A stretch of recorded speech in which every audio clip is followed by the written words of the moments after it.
All right. Good evening, everyone. It's a pleasure to be among the great panelists here. I would like to take you through my personal story shortly, and then I will go on to say why solidarity from the grassroots in Afghanistan and why mothers' education and daughters' education are important for us as a mother. I lived long in Afghanistan during the Civil War and also during the Taliban. In 1997, a few weeks before Taliban arrival, General Malik, who was the big commander in Afghanistan aligned with Taliban, called me in his office. I was Deputy Regional Program Manager actually for UN Habitat at the time.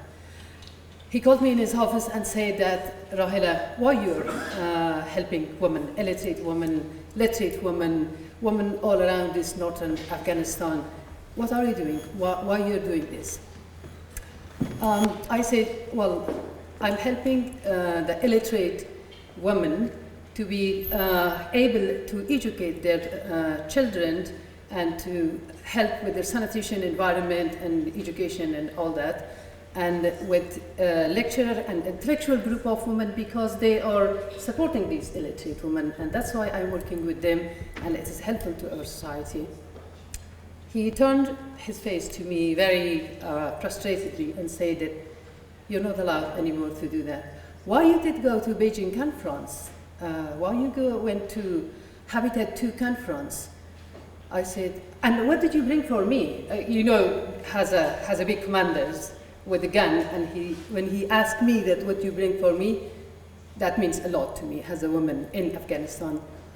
And all of a sudden I said, I brought to you the proud of Afghanistan. He got really frustrated and he said that, Rahela, you will be chased up with all our gunmen and we will follow you and that was the case. And in 2 weeks after, Taliban arrived.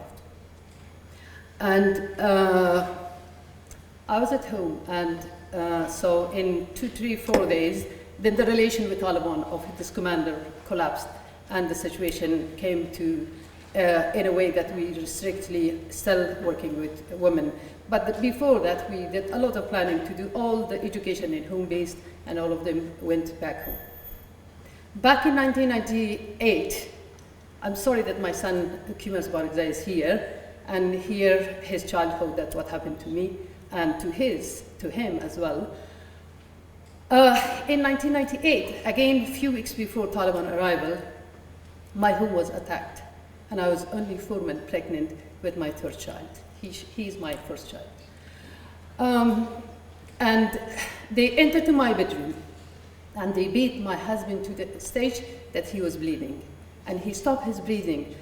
And I screamed and said that, please don't kill him. Then I was solid, and I was not able to talk anymore. First in the morning, after all this happening, they took everything from our house, and they said, sorry, we have been ordered. It was ordered by the connected people of the Taliban from within the systems. First in the morning, this incident happened to my house. First in the morning, another group came. They said that, Rahela, you have to sign the contract of the printing press, because I was in charge of UN Habitat as well for North Afghanistan at the time.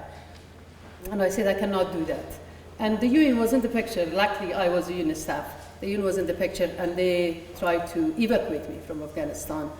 And the next day, I was on the plane, in a UN plane, and all of a sudden, from this group of, I would call them mafia, from this group, they say that this UN plane should be stopped, and they say to me that you should come down from the airplane. And I was looking my back that if there's somebody else, they said, no, you come down from the airplane. You can take off from the airplane. I took off from the airplane, and the next day, luckily again, UN tried their effort, and I was evacuated by ICRC plane. You can see a lot of charities, organizations, they came together, and they wanted to support this campaign. They're all big networks and charities, and from all over Afghanistan. Not only from Afghanistan, but they're all in Europe. The diaspora community is getting together to support our campaign as well. Why? Because there are issues, and I explained to you, and Sarajan also explained, and Anne and everyone. The fight to eliminate violence against women will continue until Afghan mothers and daughters can access to education and stay to become self-reliance and self-confidence. We all know that there is a threat from Taliban and the frequent accusation that the Taliban prevent girls from accessing secondary education in the area that it is under their control. You know that there are thousands of schools have been closed in the last, from between 2017 and 2018. And just last few months, 400 schools has been closed.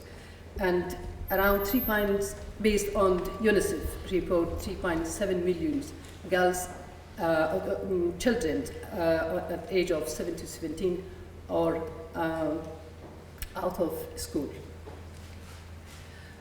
A girl from Kandahar said that my father's old, my mother's old, I'm the only breadwinner of my family and educated, and I wish my mother was educated to lift some of the burden from my shoulder.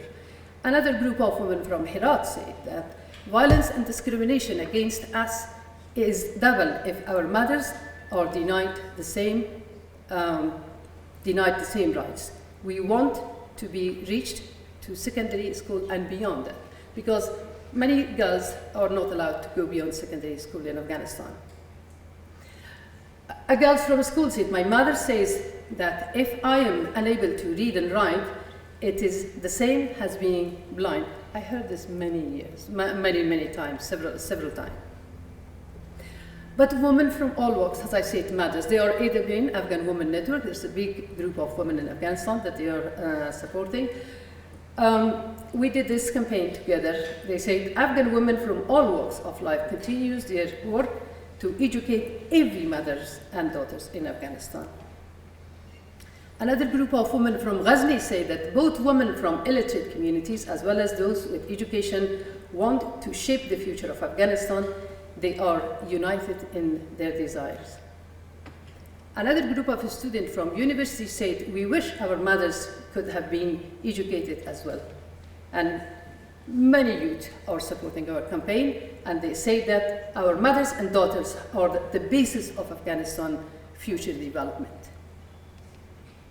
And group of girls said we are not alone in our desire to see every mother in Afghanistan educated. Millions of Afghan mothers who were denied access to schools wish this for themselves as well. Group of students from Al-Wal University said, without our mothers' education, there will be no development. There are all messages from a different group of community. Small children, they said, our future will be bright by education. Another group of, a lecturer from university who's basically like Sarah said, rural, but she's lecturer at the university right now, said, we want the support of you, the international community as well, to educate our daughters, mothers and daughters. But they are taking action themselves as well. But group of youth and community from Helmand said, why should our mothers and daughters not be educated? We, the Helmand community, will support this campaign. And there's another group of youth university students say that we want our daughters to study as well, not only us.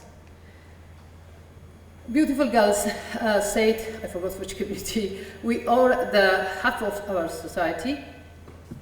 We want to contribute to our country. We want to contribute to our country development by building our own knowledge. I love this. They said we want greater access to higher education. They are so brilliant. Another group of women said we want our mothers and daughters to be educated, not only our sons. And the youth group women said, girls said, we will not stay silent. Education is our basic right. And they called for support, but they said we are strong. We will continue to demand education. But they said we need support. we need support of our countrymen. We need the support of every other people as well. This is our diaspora community. Our diaspora community, not only in UK, but in EU, they are all love to support this campaign. And I would like the mothers of the world also to support us in this campaign as well. We stand in solidarity. This is youth group and support in sports. They said we stand in solidarity with our mothers and daughters campaign. And these beautiful girls said, we ask you to remain in solidarity with our campaign. And if I ask you all for their asking your solidarity, it's finished. It's 2 words like. Will you all support? If every one of you support, please raise your hand. Does everyone support this campaign? Does everyone support this campaign? Great. Thank you. And MP, the people who are working for peace, they say that peace will not happen without education. So we are supporting this campaign as well. And the lady who is the member of the Afghan National Education Coalition.